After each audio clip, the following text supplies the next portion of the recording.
Boa noite, vamos dar início à nossa terceira aula da Escola de Soberania Alimentar da Central de Movimentos Populares. Bora, Gabriel. Valeu, Miriam. Obrigadão, galera. Um prazerzaço estar com vocês nessa noite fria de quarta-feira. A gente se acolhendo aqui quentinho no online, com essa distribuição de conhecimento e tal. Antes de apresentar a nossa ilustríssima convidada, uma camaradaça de longa data, muito orgulho de tê-la aqui nessa aula do curso. Vou passar para a Miriam dar um informe, né? Afinal de contas, tem um ato aí que eu acho que é premente a gente saber. Miriam, você fala aí? Vamos falar rapidamente. Para quem não me conhece, eu sou a Miriam Hermógenes, né? Estou coordenadora da Central de Movimentos Populares aqui no estado de São Paulo. Sou da direção também nacional da CMP. Moro aqui na região central e milito no movimento de moradia. Rapidamente dizer aí que nós estamos aí com essa conjuntura pesada, né, sobre o Brasil e sobre vários países aí, né, não só essa questão interna, né, da gente, do bolsonarismo, de tudo isso que a gente vive no dia a dia e agora com essas intromissão, sanções aí dos Estados Unidos, né? E a gente sabe qual é o pano de fundo, né? O que está por trás de tudo isso. Bom, e a exemplo do que a gente fez no dia 10, né? Aquele grande ato, que foi um ato importante, imponente, um ato que juntou, né, muita gente, pessoas insatisfeitas, com tudo isso que está acontecendo, os movimentos sociais, fomos às ruas. Dia primeiro também é um dia simbólico, né? Uma data simbólica, que foi a data aí, data sugerida ou dada pelo Trump para iniciar as taxações aqui no Brasil. Então, além da data que é simbólica, a gente também decidimos, quando eu falo a gente, as frentes, né? Tanto a Frente Povo Sem Medo, quanto a Frente Brasil Popular e a UNE, e os movimentos de juventude estudantil. Também sugerimos de ir para a frente do consulado, ali em Santo Amaro, né? Porque é um espaço simbólico também para nós nos manifestarmos. Então, fica aí o convite. Quem estiver em São Paulo, tiver condições de participar, vai ser às 10 horas. E eu vou colocar aqui no chat o endereço, né? Para que quem puder participar esteja aí convidado, convocado. E a gente está aí nas nossas redes da CMP, também com card de convocação. Então é isso. Esperamos aí aguardar todos e todas, né, possíveis lá. Obrigada, Gabriel. Valeu, Miriam, obrigado aí. Como vocês estão sabendo, essa questão da tarifação do Trump, né? Aquela situação ali, aquela chantagem que a gente está sofrendo, fica aí o informe.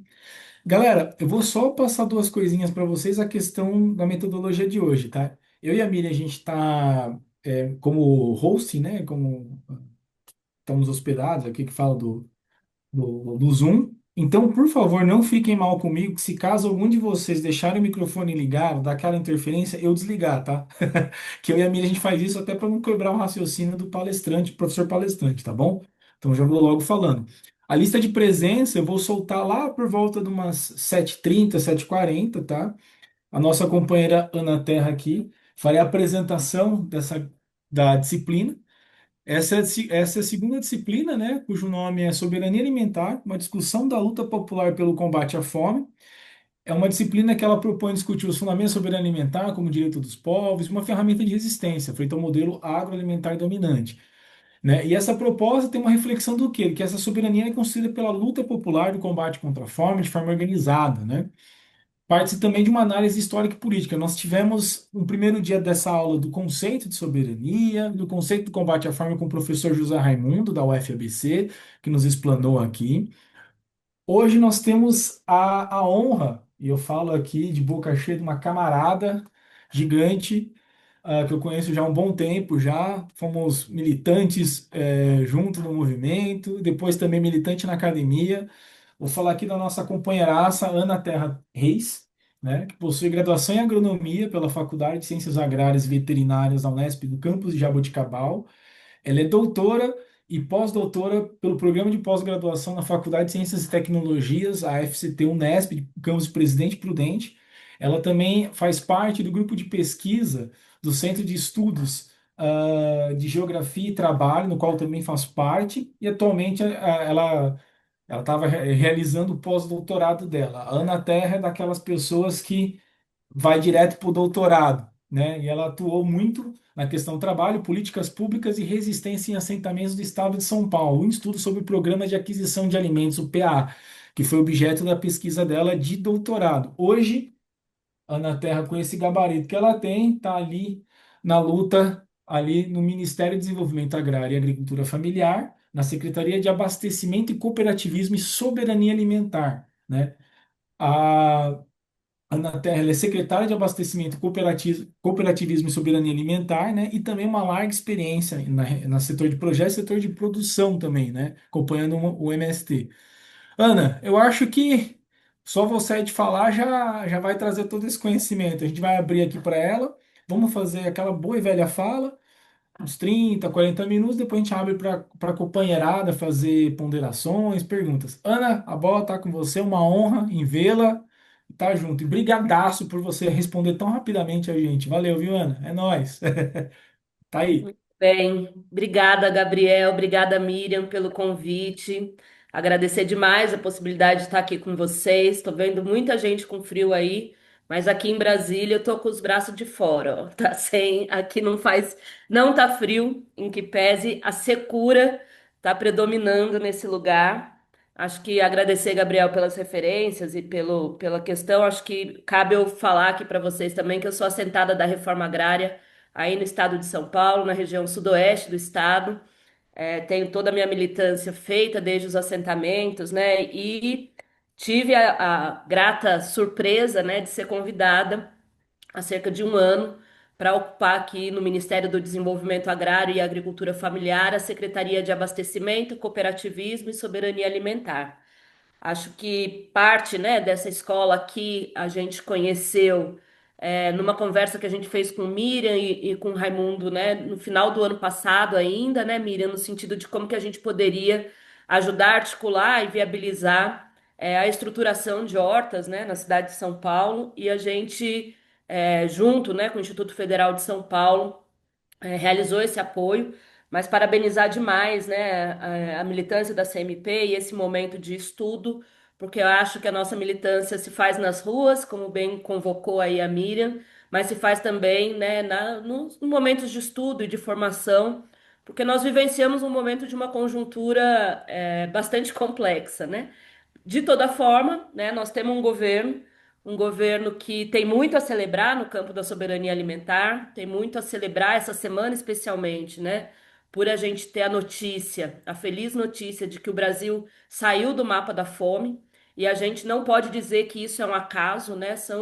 Desde o ano passado a gente já divulgava que 33 milhões de pessoas saíram do mapa da fome. O presidente Lula tem esse compromisso como um compromisso da sua militância de vida, né, de transformar essa condição do acesso a alimentos no nosso país.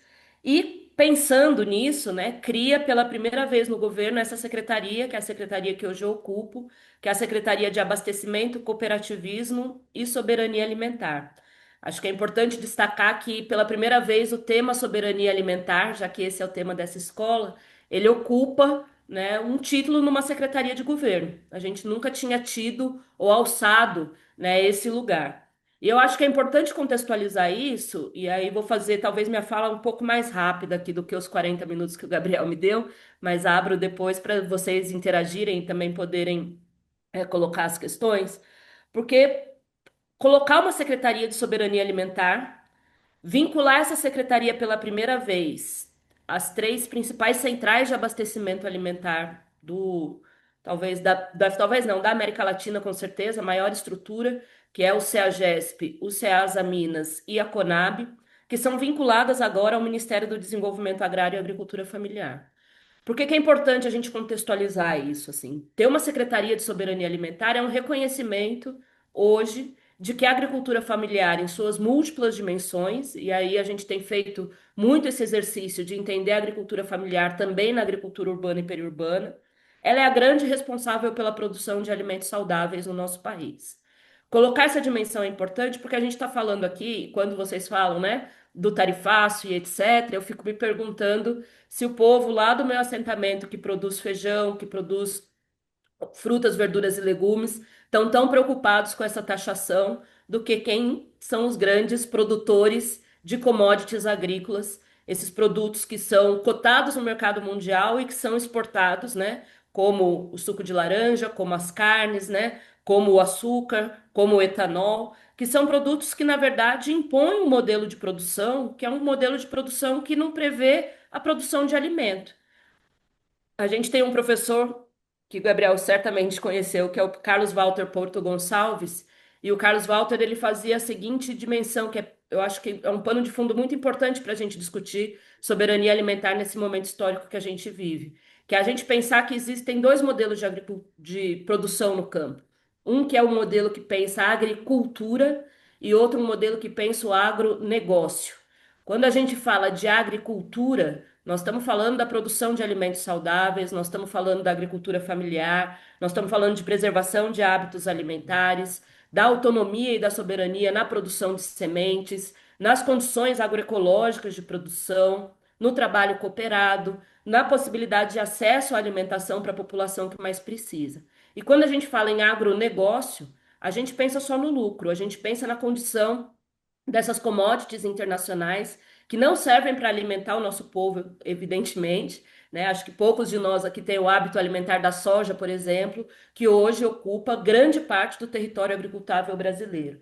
E fazer essa dimensão de ter a agricultura familiar e ter a soberania alimentar vinculadas nesse governo, reafirma esse compromisso nosso que nos leva, não por acaso, a sair do mapa da fome. O que que significa a gente sair do mapa da fome, né? A FAO, né, a ONU, né, que coordena, né, toda essa questão alimentar, ela considera que aqueles países que têm menos de 2,5% da sua população em situação de insegurança alimentar podem sair do mapa da fome. E essa condição, eu vou só desligar meu WhatsApp que está aqui na outra tela para ele não ficar me atrapalhando, perdão.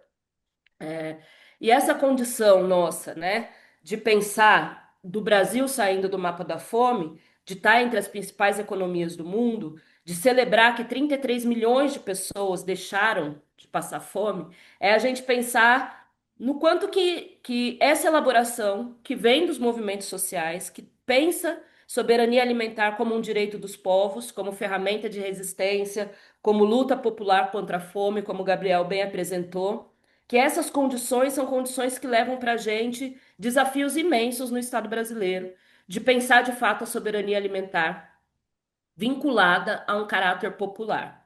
E aí eu acho que se a gente pode pensar nisso, né, a nossa secretaria tem trabalhado, né, com dois campos principalmente, dois programas que estão estruturados. Um programa que é o Coopera Mais Brasil, lançado pelo presidente Lula em meados de setembro do ano passado.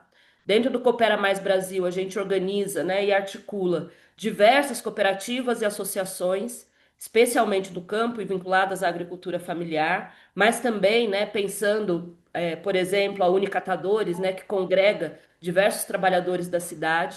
Essas organizações cooperativas e associações, se a gente fala que o Estado brasileiro e o governo passou por uma destruição no período de pandemônio e de pandemia, né?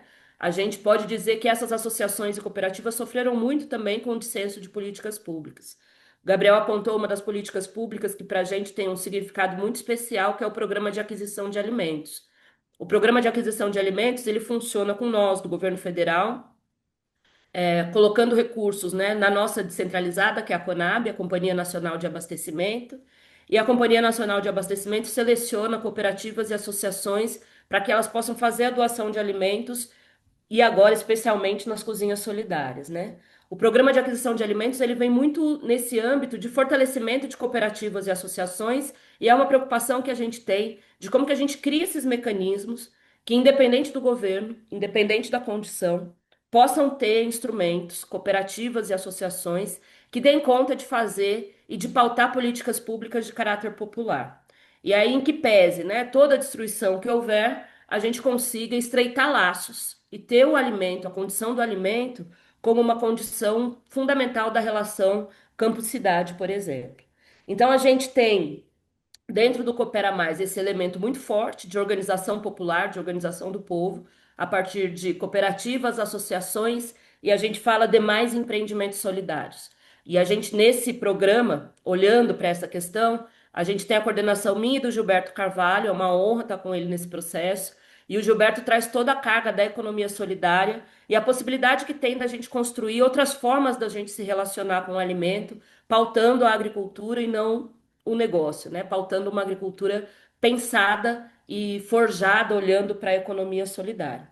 E o outro plano que a gente se estrutura, que eu acho que é importante colocar, e que dialoga diretamente com essa escola de soberania alimentar, dialoga com as outras parcerias que a gente tem com a CMP, é o Plano Nacional de Abastecimento Alimentar. A Política Nacional de Abastecimento Alimentar foi assinada pelo presidente Lula em dezembro de 2023. E em 16 de outubro de 2024, a gente lança esse plano que vai fazer agora, então, um ano. Nesse plano, a gente organiza 6 eixos que vão desde acesso à terra, território e água até o estudo da inflação, do preço dos alimentos e os observatórios de preço dos alimentos, passando por equipamentos populares de abastecimento. E aí destacar que o Plano Nacional de Abastecimento, como boa parte das construções que a gente tem nesse governo, partem de amplos processos de escuta. E aí esses amplos processos de escuta vão criando iniciativas que devem ser potencializadas pelo governo. Um exemplo bastante importante desse caráter, né, vou dizer, popular do abastecimento e que vira uma política governamental é o programa Cozinhas Solidárias. Acho que alguns de vocês já devem ter visto, conhecido, participam da construção de cozinhas solidárias, que são esses equipamentos públicos que devem, né, servir para a gente organizar na periferia, especialmente na periferia das grandes cidades, grupos de pessoas que se dedicam a preparar os alimentos, a fornecer alimentos para a população que está em situação de insegurança alimentar.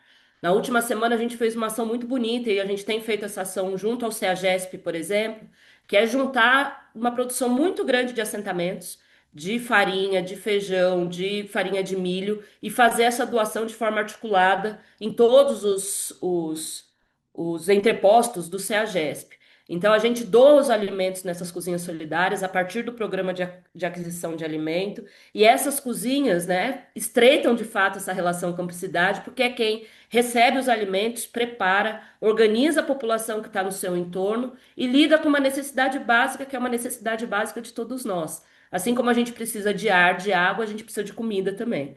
E a gente, nessa necessidade de comida, é que a gente se junta e pensa, né, nesse conceito da soberania alimentar de uma forma que nos leve, né, a construir de fato relações de organização popular e de organização de uma nova forma da gente se relacionar. Eu acho que o grande desafio que está colocado, né, nesse século e para a nossa geração é a gente transformar essa economia que está aí, da forma como ela está, olhar para as condições a que estão submetidas a classe trabalhadora brasileira, e aí quando a gente fala de soberania alimentar e pensa em alimentação saudável, e dialoga sobre as demandas do nosso prato de comida ser diverso, ser colorido, ser bonito. E a gente pensa na condição, e vi que tem várias mulheres aqui, na condição de várias de nós, de ter condições de preparar esses alimentos, porque muitas vezes essa é uma responsabilidade muito feminina.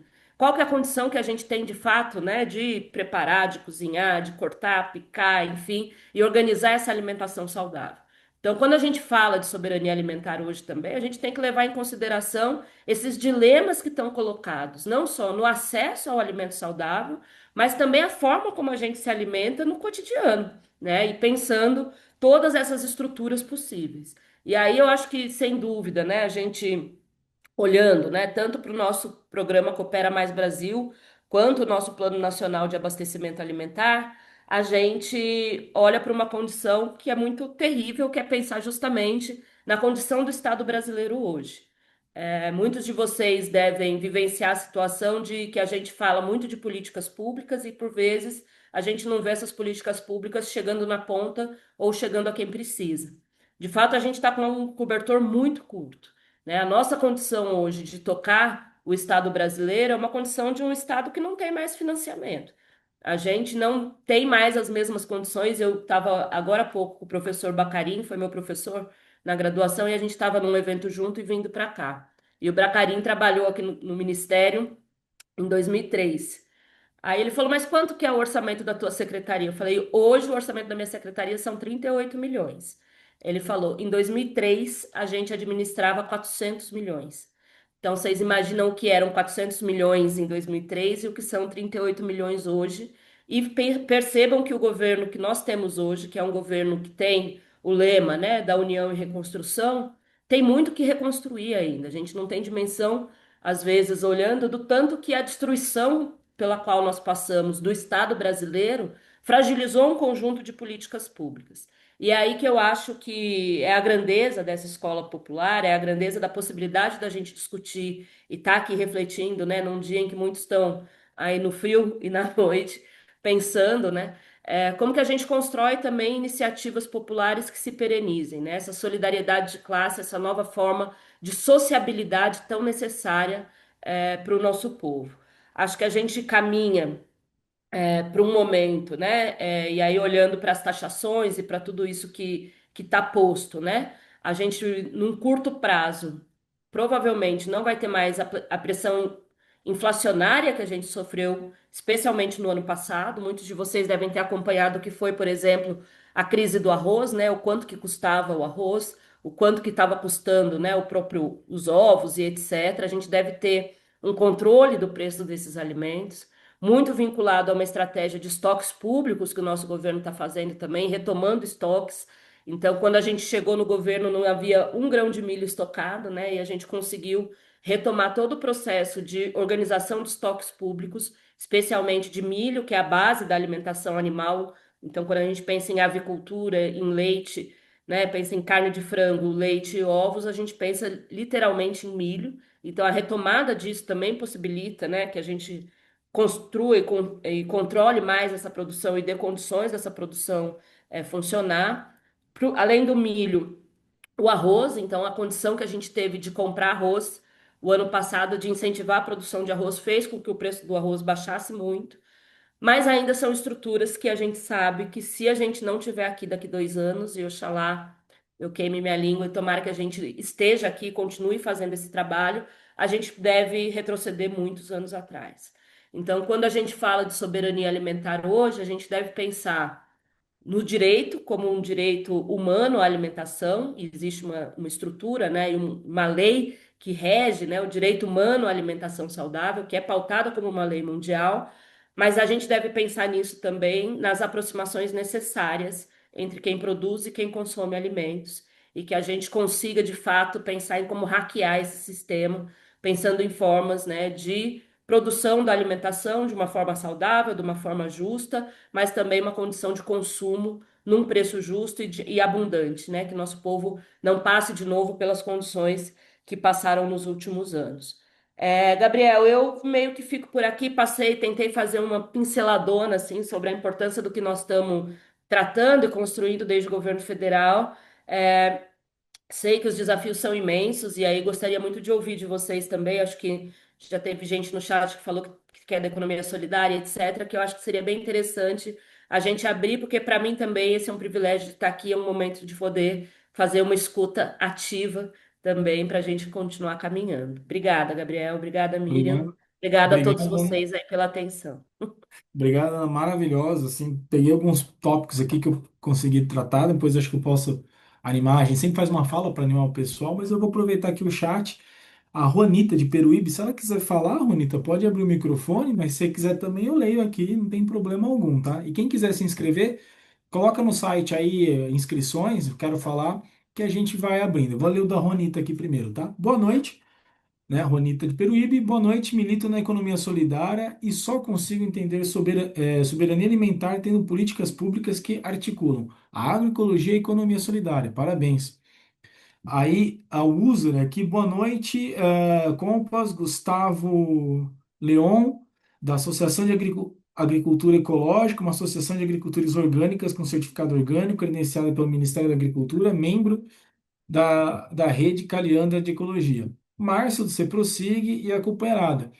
Gente, acho que está aberto aí o que eu poderia só começar aqui a fala, Ana, agradecer imensamente, e alguns pontos que a Ana trouxe, que a gente trata aqui, né? Primeiro que a estreia, né, de um governo que tem uma Secretaria de Soberania Alimentar, o que é importante historicamente, não só lembrando as situações de desmonte, mas o quanto, uma coisa, né, que foi falada até na última aula do José de Castro, que ele fala que a fome no Brasil ele não vem do fracasso de uma sociedade, mas do sucesso do agronegócio, do latifúndio, melhor falando assim, né? Ou seja, o latifúndio que faz a dominação dessas terras, domina a política pública, a ponto de, como a Ana falou, né? A secretaria hoje tem um orçamento de 38 milhões por conta que a gente sabe o quanto que esse agronegócio, com a bancada da bala, a bancada do boi, eles disputam esse orçamento. E aí uma outra questão também, o quanto que hoje a Escola de Soberania Alimentar, junto com os companheiros, uma nova forma de relação que esse alimento tem que trazer pela luta, né? Ou seja, a luta é o que vai trazer a luta de classe, que traz a soberania alimentar e que consegue unir a classe para a gente disputar esse direito ao alimento, né? E também, como ela mesmo trouxe, essa possibilidade da gente ter o alimento como uma nova relação, né? Isso foi muito tratado também na última aula, que o alimento não é só aquela coisa do a gente pega aqui, come e já era. Não. O alimento, ele também tem toda uma relação por trás, onde a gente pode constituir uma pauta de luta de classe e o quanto é importante dentro da cidade isso. E alguns exemplos que ela trouxe. Por exemplo, a cozinha solidária, o Plano Nacional de Abastecimento, que retoma, né, a questão dos grandes abastecimentos que a gente tem, a Conab, o Ceasa, né? E aqui até as outras, o outro também que é o Coopera Mais Brasil, entre outros tantos, né? E aí, galera, fica aberto aqui a fala. Eu já tenho uma pergunta meio que engatilhada, vou fazer aqui, tá? Ana, você trouxe muito bem para a gente a importância do que a gente, do que seria a gente ter essa questão do alimento, a soberania alimentar e, sobretudo, como a gente tem o CEAGESP, a Conab, assim como a Ana, a gente também enfrentou os desafios de gestões anteriores do projeto do PA, do PNAE, né, junto à Conab, e queria saber assim, qual que é a tarefa, primeiro, qual que é a tarefa da parte urbana dentro dessa discussão da soberania alimentar, né? Como é que a gente pode se unir nessa nova relação de luta pelo direito ao alimento, né? Como é que a gente se posiciona nesse processo? E uma outra questão também você falar mais, assim, acho que muitos de nós aqui, a parte urbana, né? Eu e Ana militamos no movimento camponês, ou do MAB, Ana no MST. Queria saber como é que essa questão da Conab. A gente se familiarizou bastante, né? E eu acho que a Conab, o CEAGESP e o CEASA, para muitos é fácil de lembrar, né? O que seria a Conab e qual que é a importância que ela tem estratégica para o Brasil? Fica aí minha pergunta. Aí eu vou esperar. Se alguém tem mais perguntas, galera, escreve no chat, tá? Aí eu passo aqui a bola, beleza? Ana, se você puder responder, eu fico aguardando a galera aqui no chat. Tá bem, obrigada, Gabriel. Bom, acho que primeiro, pensando aí o que seria a tarefa da área urbana, como que a gente poderia pensar. Eu acho que a gente tem que questionar todo dia aquilo que nos é ofertado como possibilidade de alimentação, assim. Acho que esse primeiro lugar de questionamento, ele é um lugar fundamental para a gente começar a entender também de onde veio a comida que a gente está comendo, né? E acho que nós deixamos de fazer isso, enquanto movimentos populares em geral, que é como que a gente cria uma esfera de relação econômica entre nós. E eu falo dessa esfera de relação econômica pensando, por exemplo, em grupos de consumo que a gente tinha na década de 90 ainda entre os movimentos. E esses grupos de consumo, eles, por exemplo, organizavam trabalhadores da cidade que demandam arroz, feijão e etc., e faziam a compra diretamente de produtores. Por exemplo, essa seria uma boa tarefa, né? Organizar associações e grupos de consumo urbano que dessem conta de, de, de possibilitar essa troca e uma troca econômica mesmo, e que fosse possível organizar isso, né? Acho que tem uma tarefa urbana fundamental, que é uma tarefa de organização da população. A gente não pode esquecer que a população do nosso país, ela era uma população essencialmente agrícola até a década de 60, e já na década de 80 a gente tem um processo de mudança da nossa população, sendo 20% só no campo e 80% nas cidades. Todo esse processo de crescimento desordenado, né, fez com que a gente avançasse, inclusive, em condições muito precarizadas de vida, para os trabalhadores da cidade. Acho que formar consciência em torno, né, de todo esse processo da alimentação, das condições de vida, né, e de habitação, é um processo de questionamento constante, assim, que eu acho que a gente precisa colocar. E existe, acho que uma tarefa, e aí pensando, né, nessa condição de organização popular, que é essa organização de equipamentos populares de abastecimento, assim, como que a gente fortalece de fato as cozinhas solidárias, né, esses espaços, né, de comercialização da agricultura familiar que estão nos lugares, as feiras, né, esse lugar do acesso ao alimento e fortalecer isso, né, demandar isso. Acho que toda vez que fecha uma feira, por exemplo, ou fecha um mercadinho de bairro, a gente fica naquela condição de, poxa, agora vamos para um grande atacadista, né? Mas quais são as condições que tem de fato hoje esses pequenos mercados de incidirem na periferia das cidades, terem condições de trabalho? Acho que pautar isso, pautar o acesso ao alimento e pautar o acesso ao alimento de qualidade é uma tarefa que tem que ser encampada por todos os movimentos, especialmente por aqueles urbanos, né? Acho que olhando, e aí, Gabriel, acho que é importante situar, assim, a gente fala dos equipamentos e das centrais, né? Então, nós temos a CONAB, que é a Companhia Nacional de Abastecimento Alimentar. Qual que é a missão da CONAB? Hoje, principalmente, a missão é regular os estoques públicos, então a gente tem estoque de alimentos. Funciona mais ou menos assim, né? Existe determinado produto, vou citar o caso do arroz, que é um caso muito forte, assim. O ano passado, diante de toda a tragédia climática que houve no Rio Grande do Sul, houve muita perda da produção de arroz. O Brasil não tinha estoque de arroz. Então, qual foi o trabalho que foi feito? Foi feito um trabalho de inteligência na Conab, de determinar onde, por exemplo, não se tinha produção de arroz, onde poderia ter produção de arroz que não tinha. E foi definido que essa produção de arroz ia acontecer. E a Conab lançou existe um programa, né, que é o programa PGPM, chama Programa de Garantia de Preços Mínimos. E a partir desse programa, a Conab falou: quem plantar arroz a gente compra pelo preço tal. E aí, não vou lembrar exatamente o preço, mas acho que era tipo R$ 90 a saca de arroz. Quem aderiu ao contrato de opção, que podia comprar esse contrato para que a Conab depois, né, adquirisse o seu produto, foi, plantou arroz e a gente conseguiu que a Conab tenha um estoque de arroz hoje. Como funciona esse estoque? Então, esses produtores produziram arroz, entregaram para a Conab comprou esse arroz. Vamos dizer que a gente tem alguma outra tragédia climática e o preço do arroz volte a subir muito alto. O que que o governo pode fazer?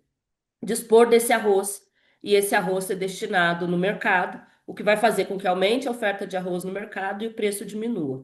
Então, a tarefa do estoque, né, e pensando no abastecimento, é uma tarefa da Conab. A outra tarefa é essa de organização de outra política pública, ela é uma grande executora de políticas públicas de abastecimento, que é o Programa de Aquisição de Alimentos. Então, todos os anos, né, todos os anos não, o governo lança uma chamada a agricultura familiar organizada em cooperativas e associações apresenta um projeto de venda em que ele diz o que ele vai entregar e para quem. O governo federal, ele entrega esse alimento para a instituição, normalmente instituições, né, que atendem essa população em insegurança alimentar. A organização fornece o alimento, presta contas ao governo e recebe por aquele produto que ele entregou. É assim que funciona, por exemplo, o programa de aquisição de alimentos. E quem opera tudo isso é a Conab. Na questão do CEAGESP, e aí acho que muitos de vocês estão em São Paulo, eu acho que é importante falar do CEAGESP e do CEASA Minas. Quando nós assumimos esse governo, o CEAGESP e o CEASA estavam no plano de privatização. Acho que alguns de vocês devem conhecer o CEAGESP, sabem em que lugar ele fica em São Paulo e quanta especulação imobiliária existe em torno daquele Uhum. lugar. O CEAGESP, na verdade, hoje movimenta 30% de todos os alimentos que circulam na América Latina, na América do Sul, desculpa, no Cone Sul. 30% de tudo que você come no seu prato hoje passa de uma forma ou de outra pelo CEAGESP. Tanto frutas, verduras e legumes, como pescados, como como grãos também, porque tem unidades armazenadoras de grãos do CEAGESP, no interior. O que a gente tem percebido? No CEAGESP, por exemplo, existe uma condição de muitos que são aqueles permissionários, que são pessoas que comercializam o alimento, né, na CEAGESP, eles estão lá há 20, 30, 40 anos fazendo aquela atividade. Um trabalho que a gente tem feito muito fortemente junto com o CEAGESP, junto com o PECTOL, que é o atual presidente, né, e os diretores do CEAGESP, é como que a gente garante, por exemplo, o acesso da agricultura familiar nesse espaço. E aí, como que a gente garante que a agricultura familiar possa levar a sua produção e ser vendida lá a um preço mais justo e etc. É um espaço altamente competitivo, mas é um espaço central do abastecimento alimentar, olhando para a América do Sul como um todo, né? E o Ceasa Minas a mesma coisa. Então, são duas empresas que estavam para ser privatizadas, que a gente tirou da privatização e que agora a gente tenta, né, e caminha para ressignificar esses espaços, colocando também a agricultura familiar fornecendo. E aí, pensando na agricultura familiar e pensando também na agricultura urbana e periurbana e como que a gente pode caminhar tendo ali como um espaço, né, de comercialização e de relação também com a cidade. Não sei, Gabriel, se dei conta de responder tuas duas questões, mas acho que da minha parte é isso. E acho que eu lembro da Juanita lá dos tempos que eu fiz um pós-doutorado e trabalhava com o professor Davis, né, Juanita? A gente se encontrou naquela época, numa vida anterior. Ela falou que é de Peruíbe, agora eu me lembrei. Perfeito. É, bom, vou pegar aqui o que o Wagner Jean colocou. Se ele quiser falar, por favor, abra o microfone, mas eu posso ler aqui o chat, tá? Alguém sabe me dizer se há algum ponto de venda de produtos orgânicos da agricultura familiar em São Bernardo? Você conhece alguma possibilidade dessa produção? Acho que é. Não, né? Gente, está aberta aí a fala. Quem puder ligar o microfone, fica aí à vontade. Pode fazer a pergunta. Eu sei que todos estão aqui com frio. Posso, eu não achei ainda a mãozinha aqui no Zoom. Posso falar? Claro, Ronita, vai lá. Quem quiser, sim, agora se inscreva aqui no chat, tá bom? Vai lá, Ronita. Ah, é sempre muito bom, né, ouvir a Ana Terra falando, porque assim, é, reacende, né, tudo aquilo que a gente acredita, né, e quando eu vejo o governo federal integrando as questões de soberania alimentar, né, cooperativismo, primeiro, né, por ter a secretaria, né, ainda mais essa articulação, né, com a Senais, né, então economia solidária e agroecologia, como eu falei, hoje eu não consigo mais entender, né, a soberania alimentar sem pensar nessa integração de agroecologia e economia solidária. Inclusive, minha pesquisa, ainda estou lá amarrado com o Davis, com o professor Davis na Unesp, fazendo mestrado, então, assim, mas se Deus quiser, esse ano eu me livro dele. Se bem que é difícil, né, se livrar de professor quando ele, né, acredita no aluno, e aí já estou envolvido com outras pesquisas também com o professor Bernardo Mansano, enfim. Aí a gente consegue ver, né, e pensar nessas articulações. E aí, meu foco é mais voltado mesmo para a questão de políticas públicas, né? Além do PENAE e do PA, o governo federal já vem pensando em alguma coisa, né? Está estruturando. Eu vi que teve, né, o edital das cozinhas solidárias. Eu também participo, milito também no MPA. E lá a gente faz. É muito incrível que aqui de Peruíbe a gente faz aquisição pelo MPA dos alimentos agroecológicos daqui e leva para abastecer São Bernardo e Santo André nas cozinhas solidárias de lá, do Montanhão e a outra eu não lembro o nome certinho. Mas são duas cozinhas solidárias do MTST. Então, assim, a gente enxerga que a política pública acaba incentivando também a articulação entre os movimentos sociais, né? Então, assim, eu estou achando muito incrível estar perto de tudo isso e ver como é importante, né? Aí eu levei o folheto para os agricultores, mostrando o que que é a cozinha solidária e como que o alimento deles chega lá, né?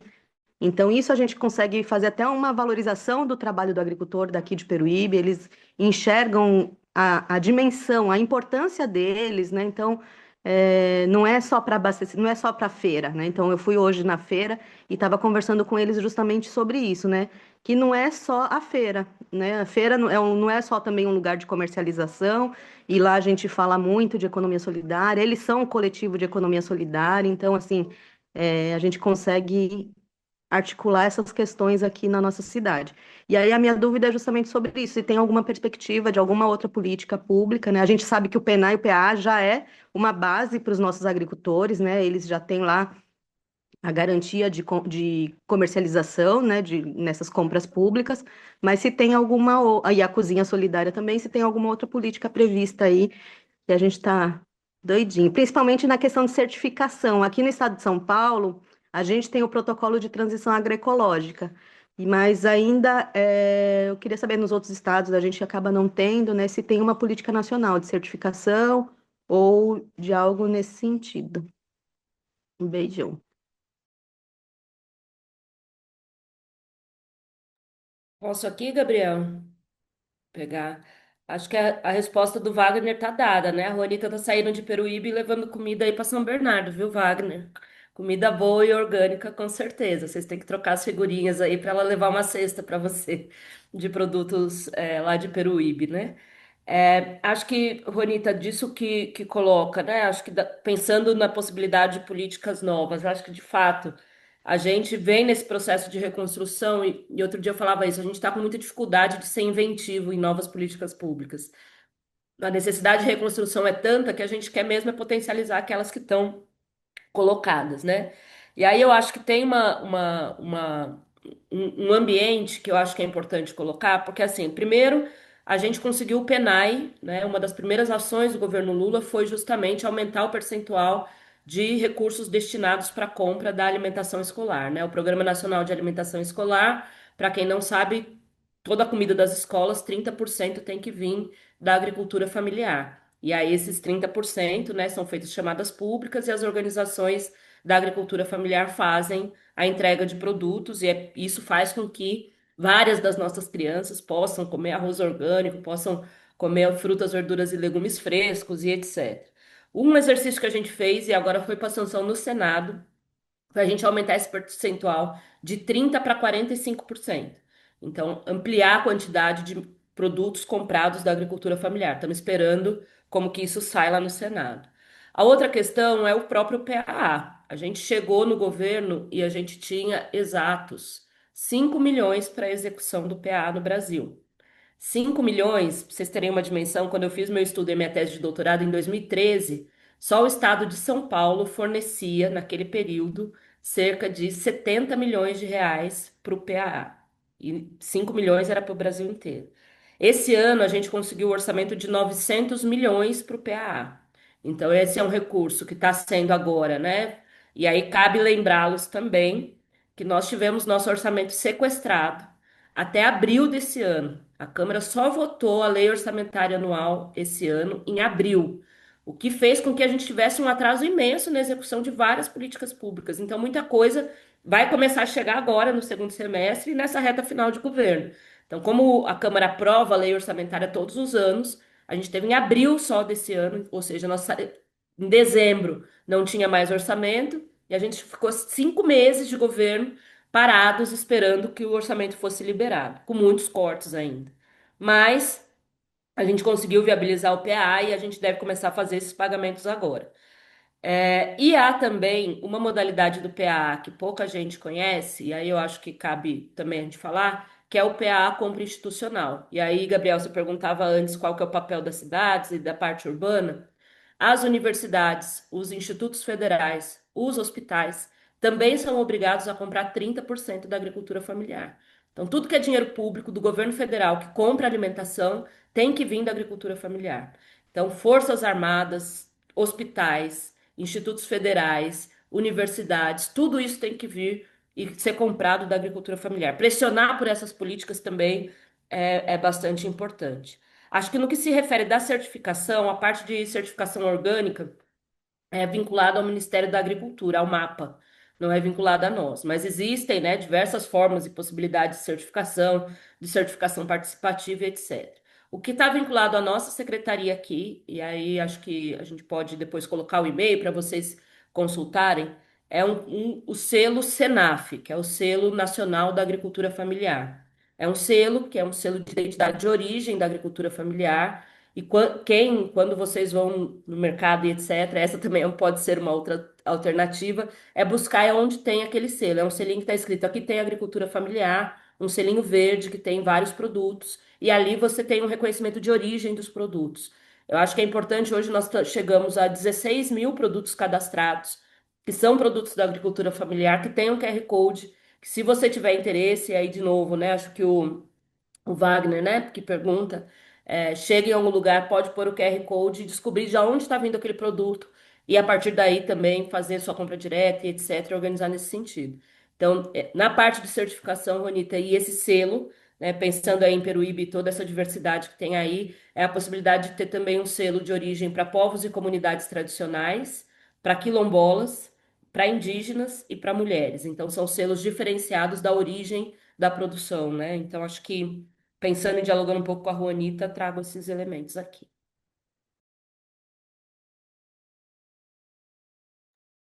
Obrigado, Ana, mais uma vez. Gente, ninguém se inscreveu ainda. Ah, tem aqui, ó. Na verdade, eu não sei se compete aqui, Ana. A Dani Rueda, do Distrito Federal, colocou assim: onde fazemos esses cadastros para usar o selo, né? Se você puder falar já. Eu vou pôr o endereço de e-mail aqui da secretaria, e assim que vocês tiverem interesse e condição, vocês podem escrever um e-mail e a gente orienta todo o processo ali no e-mail de como que vocês podem fazer.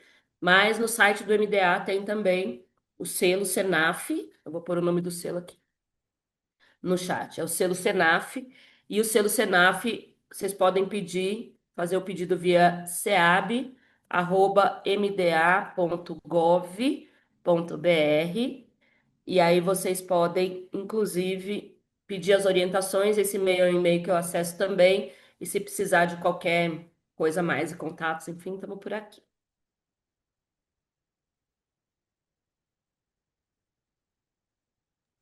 Beleza, Ana? Obrigado mais uma vez. Gente, eu acho que a gente tem que aproveitar esse conhecimento da Ana, né?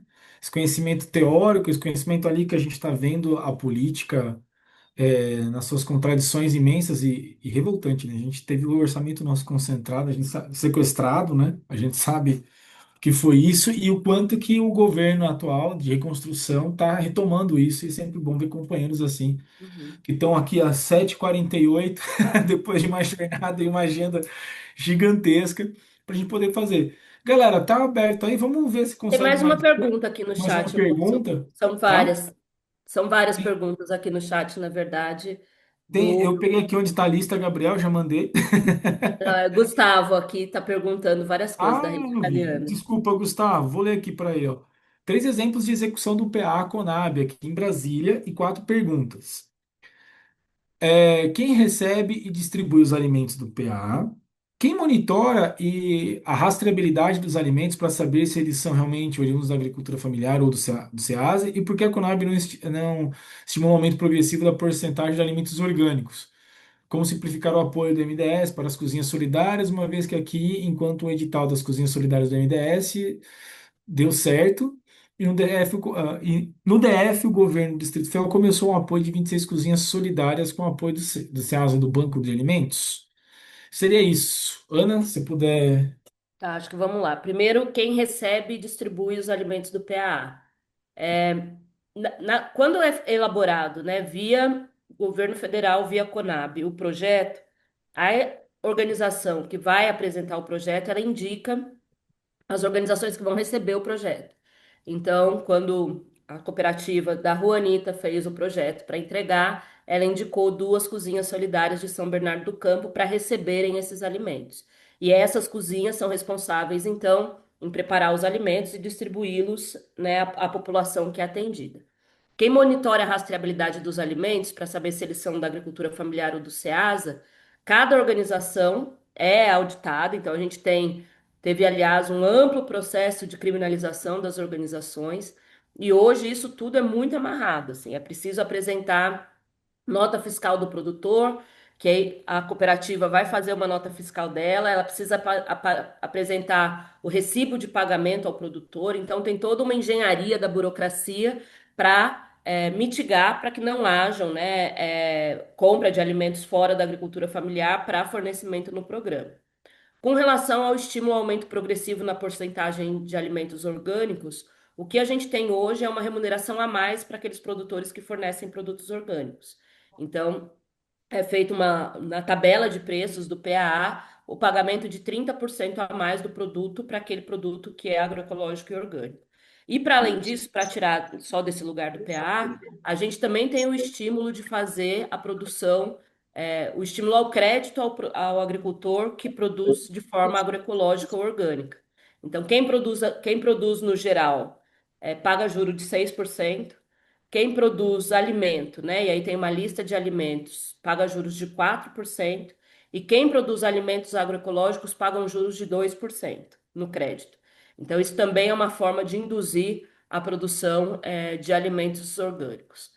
Simplificar o apoio do MDS para cozinhas solidárias é um dilema na nossa vida constante do governo federal, que é a forma como a gente executa o recurso público, né? A gente precisa fazer edital. Os editais normalmente são altamente burocráticos, uma série de documentos que são exigidos e que precisam apresentar. As cozinhas solidárias existem o Ministério do Desenvolvimento Social abre períodos para credenciamento dessas cozinhas solidárias, e credenciar a cozinha solidária talvez seja o primeiro passo para a gente ter de fato um avanço nesse processo de garantir é, o acesso, né, das políticas públicas ou de financiamento para essa cozinha, né? Beleza, pessoal.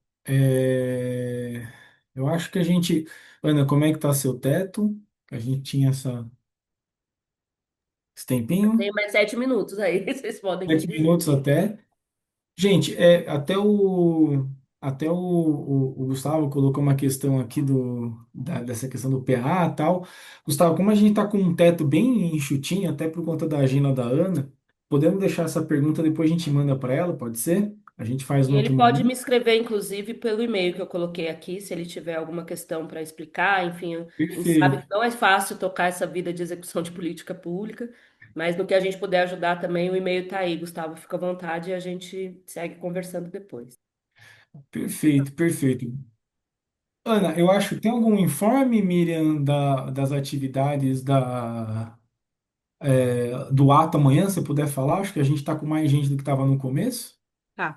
Não, aqui em mas São Paulo. rapidamente, queria só que a Ana pudesse usar esses 5 minutos aí, Ana, e pudesse falar um pouco sobre essa questão aí, que é uma situação que está, né, vigente, está na pauta, né?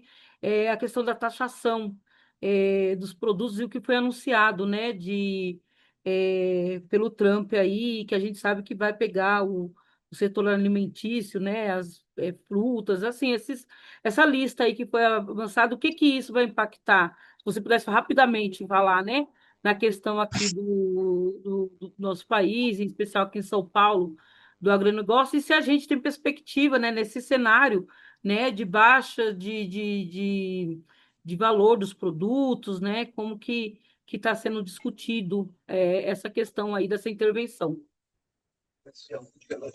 Tá? Acho que a primeira coisa que a gente tem que levar em consideração, Miriam, é a gente fazer essa análise global e por que que esse tarifaço está vindo, assim. Eu acho que é importante a gente deixar isso muito claro, porque esse não é um ataque gratuito, né? Esse é um ataque bem direcionado e um ataque que acontece num momento muito específico, assim. É um momento em que os BRICS, né, a união de Brasil, Rússia, Índia, China, África do Sul, se fortalece enquanto um bloco econômico. O presidente Lula faz uma proposta no Rio de Janeiro de dizer, olha, nós precisamos que sejam fortalecidos, que a gente crie moedas próprias de comercialização. E isso, mundialmente, né, provoca um isolamento gigantesco dos Estados Unidos, né? Se a gente tiver condição, né, de se articular enquanto um bloco internacional anti-imperialista, né, com toda a condição que os Estados Unidos desenvolveram historicamente de explorar essas economias periféricas, né, e a possibilidade que a gente tem de construir um bloco agora com a China, sendo a China hoje, né, o principal parceiro comercial do Brasil, isso leva com que a gente fragilize sobremaneira a economia dos Estados Unidos. Então, acho que esse é um primeiro ponto. O segundo ponto que a gente não pode perder de vista é que o Império investiu e investiu muito para estimular a extrema-direita no mundo inteiro. Então, o que a gente vivenciou aqui no período, né, anterior, de um governo de extrema-direita, de descenso de políticas públicas, de repressão a movimentos sociais, de toda essa condição que a gente viveu de negacionismo, de terraplanismo, né, todo esse processo, foi um investimento muito alto. A gente ter o processo de justiça correndo no Brasil, de condenação por golpe e de tornozeleira eletrônica, leva a um enraivecimento de quem colocou muito dinheiro nesse processo. Ninguém se elegeu aqui, né, à toa, assim. A gente pegar um cara que não tinha nenhum projeto como parlamentar se alçar à presidência da República, foi feito muito investimento. E esse muito investimento foi feito, inclusive, por grandes empresas de tecnologia que hoje controlam um ativo fundamental no mundo, para além de todos os ativos, que é o ativo da informação. Então, a gente ter o controle daquilo que a gente conversa nos nossos celulares, da internet que a gente usa, das plataformas digitais que a gente usa, tudo isso é muito investimento e custa muito caro. Quando você começa a pensar em alternativas a esse império, a esse poderio econômico do capital financeiro estadunidense, é que vem esse tipo de repressão e esse tipo de taxação. Eu quero reafirmar que, primeiro, né, eles tinham colocado a taxação para o dia 1º, mudou para o dia 6 de agosto. Eles fizeram uma lista de exceções de produtos que não vão ser taxados, que colocam lá 700 produtos brasileiros que não vão ser taxados, porque eles são extremamente dependentes da nossa carne. Eles são extremamente do nosso dependentes do nosso suco de laranja, do nosso café, mas principalmente de muitos produtos de aviação. O principal ativo que nós exportamos hoje não é nem a questão do alimento. O que a gente mais exporta são produtos da aviação decorrentes da nossa Embraer. Então, esse tarifaço, ele é uma coisa séria, ele vem com um potencial muito grande de abalar estruturas econômicas. A gente não pode se esquecer, nós estamos aqui num grupo, né, de 42 pessoas que estão hoje à noite aqui conversando, mas a gente sabe que o potencial de desinformação da direita brasileira é imenso. Então, assim, acho que essa iniciativa, né, de ir para as ruas, de fazer as denúncias, é fundamental. A expectativa nossa, e hoje saiu hoje, né, o decreto de fato do que vai ser taxado ou não. Eu não tive tempo de ler com calma, mas a nossa expectativa é que no curto prazo diminua o preço de muitos alimentos, mas que, se isso continua num prazo maior, deve desestruturar algumas cadeias produtivas no Brasil. E aí, olhando para a nossa condição da agricultura, especialmente a agricultura familiar, quando a gente fala de suco de laranja, a gente pensa na Cutrale, mas tem muitos pequenos e médios produtores que são integrados à Cutrale. A gente pensa na carne de frango, tem muitos pequenos e médios produtores que são integrados a esses frigoríficos. Então, a gente deve ter, no médio prazo, uma desestruturação de algumas cadeias produtivas de alimentos, e a gente tem que pensar e agir muito rápido, e o governo está tomando todas as medidas possíveis. Acho que uma das principais medidas e das mais importantes é a gente destinar parte desses alimentos que não, acho que a gente falava um pouco antes de começar o curso, né? Por exemplo, o filé de tilápia, né? E a gente já viu, a Juanita deve ter vivenciado isso muito ali no litoral, o temor por conta da devolução de cargas de peixe, que logo no começo já ficaram, né, retidas no Brasil, a possibilidade que a gente tem de comprar esses alimentos para alimentar nosso povo nesse curtíssimo prazo, para a crise não se alastrar tanto, mas pensar em medidas também de abrir novos mercados. Acho que logo que anuncia a taxação, a gente tem um processo do México, por exemplo, se aliando ao Brasil para compra de milho e outros produtos para ração animal no México. Então, assim, o potencial que a gente tem de fato de fazer disso uma condição de menor dependência dos Estados Unidos é imenso. E eu acho sim que a gente tem uma grande missão aí no dia 1º de ir para as ruas mesmo, de defender o que é principal para nós. Se nós estamos falando em soberania alimentar aqui, é a nossa soberania nacional, e de dizer que o Brasil é um país de respeito, que tem muita gente trabalhadora com esperança de construir um mundo melhor para nós e para os nossos filhos. Acho que se posso deixar uma mensagem final aqui, deixo essa, Miriam. Espero ter respondido e passado um pouquinho. Tangenciei ali a questão do tarifaço, porque também não estudei exatamente quais são os produtos, mas acho que tentei responder um pouco aqui. Beleza. Ana, mais uma vez, acho que agradecer essa fala incrível, né? Sou suspeito para falar. Inclusive, além de minha amiga, companheira de luta e de pesquisa, também fez parte da minha banca de qualificação de mestrado. Me ajudou bastante naquele período, né? Companheirada, eu acho que é isso, né? A gente pode fechar a nossa atividade. Miriam, se você puder desligar o recording, né? A gente faz essas quartas, né? Lembrando aí, fiquem atentos na comunidade do Zap, que é onde a gente manda as nossas convocações para as tarefas todas que nós temos, tá? E também nos e-mails para ter. Nosso próximo encontro é 13 de agosto, né? Acho que vai ser numa quarta-feira em que a gente vai conversar, já abrir o próximo a discussão nossa, que é sobre a economia solidária, né? E aí a gente vai ter esse debate tão prolífero, tão gostoso dessa quarta-feira, e depois, na sequência, no dia 23 de agosto, a gente vai ter no sábado a discussão sobre economia solidária, um aprofundamento mais teórico. Uhum. Beleza? Beleza. É só para Companheirada, só uma questão para terminar, ô, Ana, acho que é importante dizer que nosso segundo módulo ele vai estar pautado na questão das hortas, né? E não só na estruturação, mas também em todo o conceito, né, de horta urbana, né? Porque a gente trazer esse conceito, né, de ampliar essa ação de produção de alimentos em pequenos espaços, e espaços coletivos, né, mas também individuais, da questão do orgânico, né, da compostagem. Então, ele vai trazer toda essa questão. E a gente tem um desejo muito grande, né, que é esse grupo aqui, né, que são várias pessoas, né, e as que vão ser possível participar do segundo módulo, né, já que é um módulo presencial, né? Então, nem todos aqui, infelizmente, vão conseguir participar, mas que a gente consiga alastrar e fazer com que essa ideia possa ir para todos os lugares possíveis, né? Então, é importante que a galera que estão aqui de São Bernardo, né, da capital, de vários bairros da periferia, possa a levar essa ideia e pensar lá no seu território de como fortalecer e de como implantar. E vai ser muito importante nesse momento da gente realmente ter o apoio do governo federal, porque levar a ideia, ela somente a gente, a boca, ela resolve, mas implantar mesmo de fato, fazer com que concretamente a coisa aconteça, precisa, né, de fato, de parceria, precisa de condição. Então, acho que mais para frente a gente poderia novamente sentar,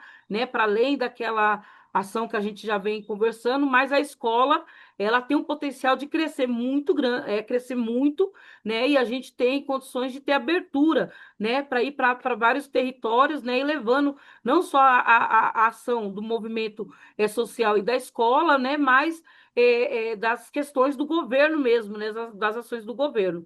Então a gente provavelmente vai te chamar aí mais para frente para poder melhorar aí nossas conversas e ver quais parcerias mais a gente pode estar fazendo, tá bem?